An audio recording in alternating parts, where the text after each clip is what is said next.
Right, just going to have another look at the Brittania air rifle.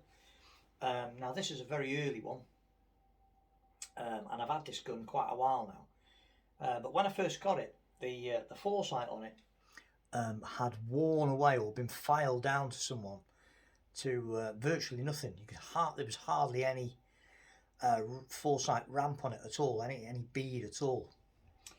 And the problem with that is that it meant that at closer ranges, say anything under 20 yards, it shot incredibly high, like really high, even on the lowest setting on the rear sight, because this one, being a very early one, has a twin pop-up rear sight.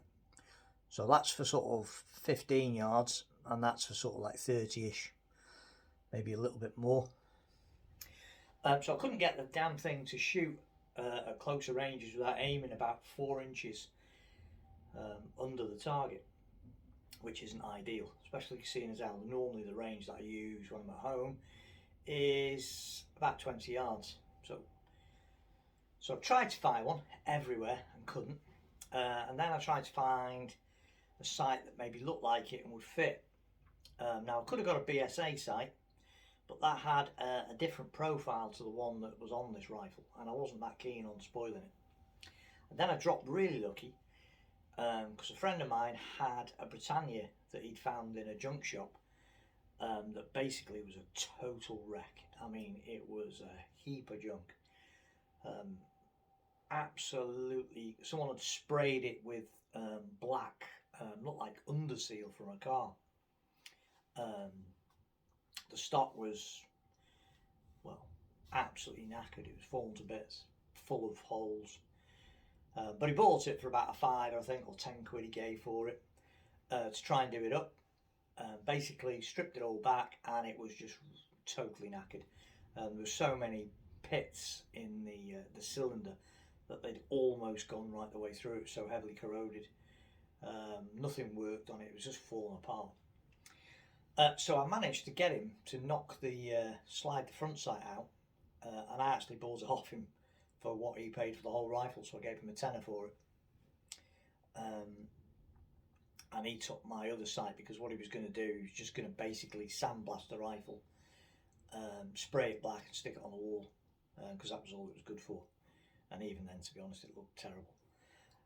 But now I've got a higher front sight back on this, and now it shoots on the lower setting on the rear one. It shoots pretty much bang on at sort of about 20 yards. It's pretty much bang on the bull without having to aim above or below, which is ideal for what I wanted. These are lovely guns, these. Fairly scarce ish, I suppose. You do see them coming out here and there. Easiest rifle ever to work on. Basically just undo that at the back, and it's a bayonet fitting. Turn it round. Main spring's not really under any sort of compression. The spring comes out dead easy. And then just undo the screw here, drop the cocking arm out, and you can get the piston out as well. Easy, easy, easy to work on. Very, very simple. Even I can do it. Really like them. Great guns. They've got a little twin power thing adjustment underneath. So if you put that screw in the back one, you get a longer compression cycle and therefore a bit more power out of it. Though personally, because I only use this for target shooting, I usually have it on the front because it makes the trigger a lot sweeter. This is, like I say, this is a very early one. You can tell it's an early one because it's not got the hole in the bottom sort of trigger piece for adjusting the sear that the later ones had, and also the front design of the breech block is slightly different on the early ones. It's got a much lighter build at the front, if you like, with just a straightforward slot for the underlever, and of course it's got just straightforward 2 pop-up sights. Serial numbers are all over these things, so it has the serial number stamped. Don't know whether you can see it on here.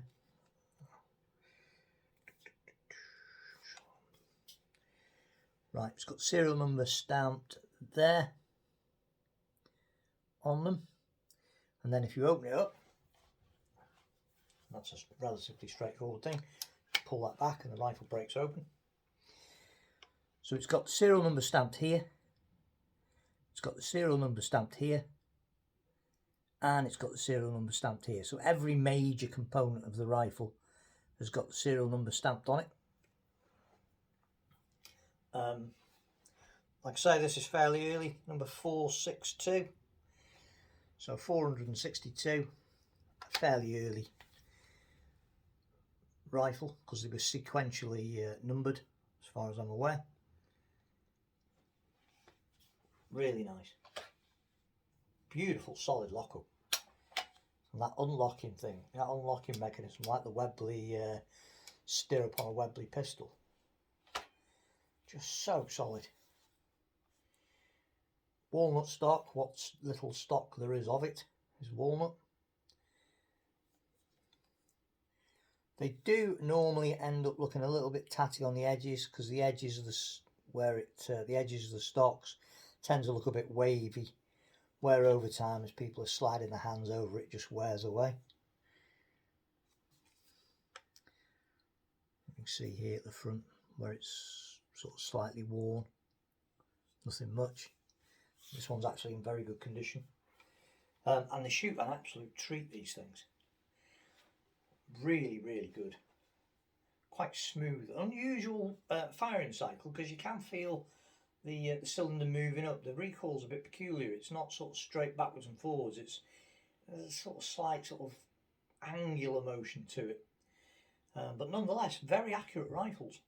And there's a guy got YouTube videos up using a reconditioned, really, really lovely one that's obviously had a lot of work done to it, but it's a beautiful looking example. And he does some spectacular shooting with it. Really, really good. Very, very accurate rifle in the right hands. Must admit, I can get reasonable groups out of this thing. I think I put a video up somewhere of me shooting it. And under the right lighting conditions, it's pretty good, to be fair. And a very, very nice rifle. So there it is. But it's new front sight, so it enabled me now to actually use the darn thing at reasonable ranges without having to aim so heavily off.